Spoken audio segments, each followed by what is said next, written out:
Քաղաքը։ Հետո կանգնած գտնվեցի մի այլ լեռան վրա, մի քաղաք դիտելիս։ Այդ քաղաքի փառքը անհնարին է համեմատել որևէ բանի հետ, ինչը երբևէ տեսել կամ պատկերացրել էի մինչ այդ։ Յուրաքանչյուր շինություն կամ յուրաքանչյուր տուն այնպես յուրահատուկ էր ու գեղեցիկ, որ անգամ շունչս բռնվում էր, դրանք լիովին ներդաշնակ էին միմյանց ու շրջապատող դաշտերի, բլուրների և ջրամբարների հետ։ Քաղաքը այնպիսի տեսք ուներ, կարծես ծառի նման աճել էր այդտեղ, այլ ոչ թե կառուցվել։ Զգում էի, դա կառուցված էր մի ռասայի կողմից, որ անգիտակ էր մեղանչումին և քայլում էր արդարության ու մաքրության մեջ, ինչպես Ադամն ու Եվան սկզբում։ Անմիջապես աչքի էր ընկնում նրա մի առանձնահատկությունը։ Յուրաքանչյուր տուն կամ շինություն մեծ քանակությամբ ապակեպատ լուսամուտներ ուներ։ Այդ ապակին այնպես թափանցիկ էր ու մաքուր, իսկ լուսամուտներն ու դռները այնպես էին տեղակայված, որ զգում էիր դու ոչ միայն հրավիրված ես, այլ նաև ցանկալի հյուր ես։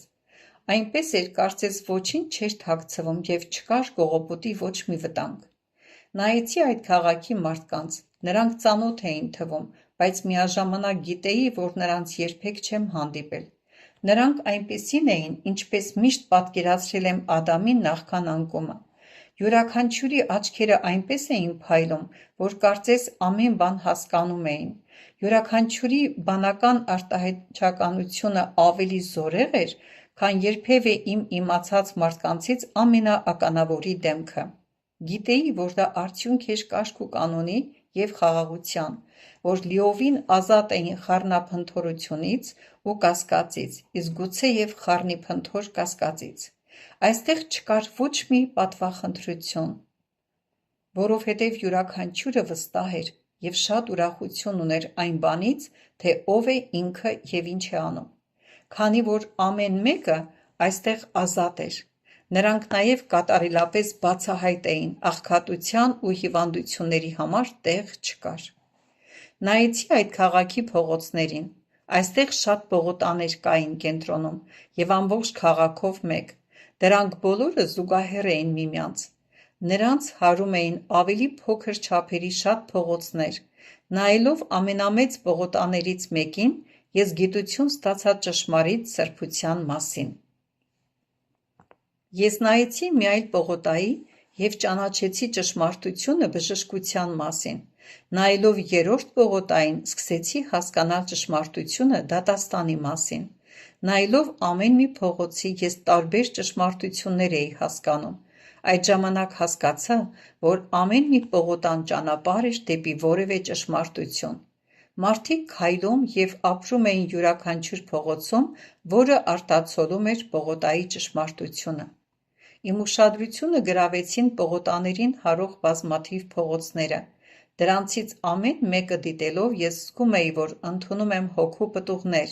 ինչպես օրինակ սեր, խնդություն, խաղաղություն, համբերություն։ Դրանք զգացմունքներ էին, այլ ոչ թե ըմբռնողություն, որ տրվում էր պողոտան դիտելիս։ Նկատեցի, որ այդ փողոցներից մի քանիսը հատում էին բոլոր պողոտաները, իսկ պողոտաներից մի քանիսն էլ իրենց հարող միայն մեկ կամ երկու փողոց ունեին։ Օրինակ, սրբության պողոտա հասնել կարող էի միայն սիրո փողոցով, իսկ ողորմության պողոտան միացած էր բոլոր փողոցների հետ։ Ճշմարտության պողոտա գնալու համար ես պիտի անցնեի որևէ փողոցով, որ հոգու որևէ պտուղով էր անվանակոչված։ Մարդիկ քայլում էին պողոտաներով ու փողոցներով, իսկ ոմանք նստած էին խաչմերուկներում։ Ուրիշները գտնվում էին փողոցների կամ պողոտաների տներում, իսկ այդ տները այդ տեղերում կառուցում էր ինչ-որ մեկը։ Տներում ապրողները անընդհատ ուտելիք և խմիչք էին հասցնում նրանց, ովքեր քայլում էին կամ նստած էին։ Հետո ես տեղեկություն ստացա այն մասին, որ այդ տները ոչ քաղաքային ռեստորաններ են, հյուրանոցներ կամ հիվանդանոցներ։ Ես արագ հասկացա, որ այստեղ դրանք անհրաժեշտ չէին, քանի որ ամեն մի շինություն հյուրընկալության ու բժշկության կենտրոն էր։ Գրեթե ամեն մի շինության դուռ բաց էր ճանապարհորդների համար։ Այն շինությունները, որոնց դռները բաց չէին, օգտագործվում էին հատուկ նպատակների ուսուցումների կամ երկարատև բուժումների համար։ Ինձ մոտ հարց առաջացավ, թե ինչու այստեղ ամեն մեկը կարիք ուներ բժշկության, բայց ավելի ուշ պատճառը հասկացա։ Ամեն դեպքում հյուրընկալության, օգնության կամ բժշկության վեհ սպասավորության համար ես չէի կարող պատկերացնել ավելի սքանչելի տեղ։ Նույնիսկ դատաստանի պողոտայի շինությունները կարծես առավելագույն աշխուժության վայրեր էին, այդ պատճառով դատաստանի պողոտան ևս հրապուրիչ տեսք ուներ։ Ակնհայտ էր, որ յուրաքանչյուր փողոցը ոչ միայն անվտանգ էր, այլ նաև շատ ավելի լավն էր երբևէ իմ տեսած ցանկացած փողոցից կամ պողոտայից, ներառյալ նույնիսկ հատուկ զբոսայգիները։ Այս քաղաքը շատ ավելի հոյակերտ էր, քան ցանկացած ուտոպիա, որ փիլիսոփաները ի վիճակի են պատկերացնել։ Իմ ուշադրությունը կրկին դարձավ դատաստանի պողոտայի վրա։ Այնտեղով ճամփորդողները կարծես թե շատ քիչ էին, բայց այժմ աշխուժությունը այնտեղ գնալով ավելանում էր։ Ինչպես նկատեցի, դա նրանից էր, որ ուրիշ փողոցներ ու պողոտաներ հատում էին դրան, սակայն չնայած, որ դատաստանի պողոտան աշխուժության կենտրոն էր դառնում, մարդիկ դեռ էլ այնպիսի տեսք ունեին, կարծես տատանվում էին այդ տեղով գնալ։ Նայեցի պողոտայի ծայրին և կարողացա տեսնել, որ ճանապարհը գնալով վերելք է դառնում, իսկ վերջում բարձր լեռ էր, պատված փարքով, ինչպես մառախուղով։ Գիտեի, որ եթե մարդիկ կարողանային տեսնել այդ ճանապարհի վերջը, նրանք այդ ճանապարհով շատ ավելի առաջ կգնային, և հասկացա, որ ուշադրությունս այդ ճանապարհին դարձավ այն պատճառով, որ նույն զգացումը ունեի, ինչ դատաստանի մեծ դահլիճում։ Գիտեի, որ դա այն ճանապարհն էր, որ տանում էր Տիրոջը ճանաչելու որպես արդար դատավորի։ Խաղաղության ամրոցը։ Ինձ մոտ հարց ծագեց. դա երկնային քաղաք էր, թե Նոր Երուսաղեմը։ Ապա նկատեցի, որ թեև այդ մարդիկ բարձրահասակ էին, ավելի բարձր երկրի վրա իմ տեսած բոլոր մարդկանցից, բայց նրանք փառք չունեին և ավելի ցածր էին, քան դատաստանի դահլիճում անգամ ցածրագույն դիրք զբաղեցրած մարդիկ։ Ինձ հետաքրքրեց իմանալ դրա պատճառը և կրկին զգացի իմաստության ներկայությունը իմ կողքին։ «Դրանք այն նույն մարդիկ են, ում տեսար իմ բանակում,» ասաց նա, «քաղաքն ու բանակը միևնույնն են։ Իմ առաջնորդները, որ պիտի գան, ունեցել են և իմ բանակի, և իմ քաղաքի տեսիլքը։ Դրանք ես եմ կառուցում և պիտի օգտագործեմ իմ առաջնորդներին։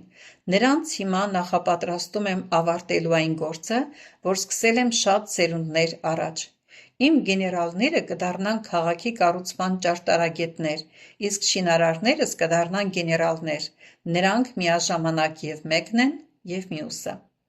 Երբևէ բանակը կդադարի անհրաժեշտություն լինելուց, բայց այս քաղաքը կկենա հավիտյան։ Բանակը դու պիտի նախապատրաստես այսօրվա մարտերի համար, իսկ կառուցվող ամեն բան կառուցվում է ապագայի համար։ Երկիրը ապագա ունի։ Իմ դատաստաններից հետո դա հոյակապ ապագա կլինի։ Ես պատրաստվում եմ իմ ժողովրդին ցույց տալ ապագան, որպեսզի այն իրենց սրտերում լինի, ինչպես Սողոմոնն է գրել. «Աստծո արածը կենում է հավիտյան»։ Քանի որ իմ ժողովուրդը կդառնա ինձ նման, ապա նրա կառուցածը կկենա հավիտյան։ Այս ժամանակի մեջ ամեն բան նա կանի խաղաղությունով և ապագայի տեսիլքով։ Քաղաքը, որ ես շինում եմ հավիտյան կենալու համար, կառուցվում է մարդկանց սրտերում, ճշմարտության վրա։ Իմ ճշմարտությունը անվերջանալի է, և նրանք, որ ճշմարտության մեջ են գնում, թողնում են պտուղ, որը կմնա հավիտյան։ Իմ քաղաքը կառուցելու համար ես որպես իմաստություն երկիր կգամ իմ ժողովրդի մեջ։ Ճշմարտության ճանաչումը կլցնի իմ ժողովրդին, սակայն քաղաքը կկառուցի իմաստությունը։ Իմաստությունը, որ կիջնի իմ շինարարների վրա, աշխարհին կստիպի իմ քաղաքով սքանչանալ ավելի, քան սքանչանում էր նույնիսկ Սողոմոնի կառուցած քաղաքով։ Մարդիկ երկրպագում են իրենց սեփական իմաստությունը, քանի որ կերել են գիտության ծառից։ Այս աշխարհի իմաստությունը կնսեմանա իմ իմաստության առջև, որ ես կհայտնեմ իմ քաղաքի միջոցով։ Այդ ժամանակ կամաչեն բոլոր նրանք, ովքեր ցանկացած ուրիշ իմաստություն են երկրպագում։ Ես պատրաստվում եմ կառուցել այն ամենը, ինչի մասին Սողոմոնը մարգարեացել է։ Ես քեզ միայն մակերեսային պատկերացում տվեցի այն ամենի մասին, ինչ դու տեսար, իմ կողմից կառուցվող քաղաքում։ Ժամանակ առ ժամանակ քեզ ցույց կտրվի ավելին, բայց առայժմ դու պիտի տեսնես ընդամենը մի բան, ինչ կարևորագույն բան նկատեցիր այս քաղաքում։ Մի բան, որ առավել նկատելիորեն էր առանձնանում ինձ համար, ներդաշնակությունն էր։ Ամեն բան քաղաքում կատարելապես հարմարվում են իրար, իսկ ամբողջ քաղաքն էլ կատարյալ կերպով համապատասխանում է շրջակա միջավայրին, պատասխանեցի ես։ Սերը այն է, ինչ կատարելապես ամրապնդում է խաղաղությունը, շարունակեց Տերը։ Իմ քաղաքում ամեն բան միաբանության մեջ է։ Ներդաշնակություն կա ստեղծված ամեն բանի մեջ։ Ամեն բան, ինչ ես անում եմ երկրի վրա, պիտի վերականգնի նախասկզբնական ներդաշնակությունը իմ հոր ու նրա արարչության միջև, ինչպես նաև արարչությունների միջև։ Երբ մարդկությունը ապրի ինձ հետ ներդաշնակության մեջ, երկիրը ներդաշնակության մեջ կլինի նրա հետ և այլևս չեն լինի երկրաշարժեր, ջրհեղեղներ կամ փոթորիկներ։ Ես եկա խաղաղություն բերելու երկրի վրա։ Երբ նա խոսում էր, ես գիտեի, որ բանակը դիտելիս նաև ապագայի խորքն եմ նայում, նաև գիտեի, որ այն, ինչ նա ասում էր ներկայումս խաղաղությամբ կառուցելու և ապագայի համար տեսիլքի մասին, անհրաժեշտ է իմ տեսած ներդաշնակության համար ևս։ Ժամանակը ևս նրա արարչության մասն է, որին մենք պիտի համապատասխանենք։ Իմաստությունը այն ժամանակ ինձ շրջեց այնպես, որ կարողանամ ուղիղ իր աչքերին նայել և ասաց. Ես սիրում եմ իմ արարչությունը։ Ես սիրում եմ դաշտի գազաններին ու ծովի ձկներին։ Բոլոր բաները ես կվերականգնեմ այնպես, ինչպես որ նրանք նախատեսված են եղել լինելու, բայց նախ պիտի վերականգնեմ մարդկությունը։ Ես եկել եմ ոչ միայն քավության, այլ նաև վերականգնելու համար։ Իմ վերականգնողական սպասավորության մաս կազմելու համար դու ուրիշներին պիտի տեսնես ոչ միայն այնպիսին, ինչպիսին որ նրանք կան, այլ նաև այնպիսին, ինչպիսին նրանք պիտի դառնան։ Եզեկիելի նման, նույնիսկ ամենաչորացած ոսկորների մեջ դու պիտի տեսնես չափազանց մեծ բանակ։ Այդ ոսկորներին դու պիտի կյանք մարգարեանաս այնքան ժամանակ, քանի դեռ նրանք չեն դարձել այն բանակը, որ ես նրանց կոչ եմ արել լինելու։ Այդ ժամանակ իմ բանակը կելնի արշավի։ Երբ իմ բանակը արշավի մեջ է, նա չի քանդում, այլ վերականգնում է։ Նա կմարտնչի սատանայի հետ, բայց նաև կկառուցի արդարության քաղաքը։ Նույնիսկ մի հոգին ավելի թանկ է, քան երկրի բոլոր գանձերը։ Իմ քաղաքը ես կառուցում եմ մարդկանց սրտերում, մարդկանց սրտերի հետ, ովքեր որ պահեն մեծ իմաստությունը, հավիտենական գանձերի ճանաչումը, նրանք կներգրավվեն իմ քաղաքի շինարարության մեջ։ Իմ շինարարներին դու կճանաչես այդ իմաստությամբ, նրանք խորհում են երկնային գանձերի մասին, այլ ոչ թե երկրավոր բաների։ Այդ պատճառով աշխարհը իր գանձերը իմ քաղաքը կբերի այնպես, ինչպես Սողոմոնի ժամանակ էր։ Ես պատրաստվում եմ գործի դնել իմ շինարարներին։ Դու պիտի քայլես նրանց հետ, և նրանք բոլորը պիտի քայլեն միասին։ Յուրաքանչյուր պողոտա ու փողոց, որ տեսար այս քաղաքում, երկրի վրա էին սկսվում որպես ճշմարտության ամրոցներ։ Յուրաքանչյուր ամրոցը կդիմակայի խավարի ուժերին, և այդ ուժերը չեն կարողանա նրանց դեմ կանգնել։ Յուրաքանչյուրը նման կլինի լեռան, որից գետեր կբխեն դեպի երկրի ջրերը։ Յուրաքանչյուրը փախուստի և օթևանի քաղաք կլինի ամեն մեկի համար, ով ինձ է փնտրում։ Ոչ մի զենք, որ նրանց դեմ է ուղղված, հաջողություն չի գտնի, իսկ ամեն զենք, որ ես կտամ նրանց, հաղթող կլինի։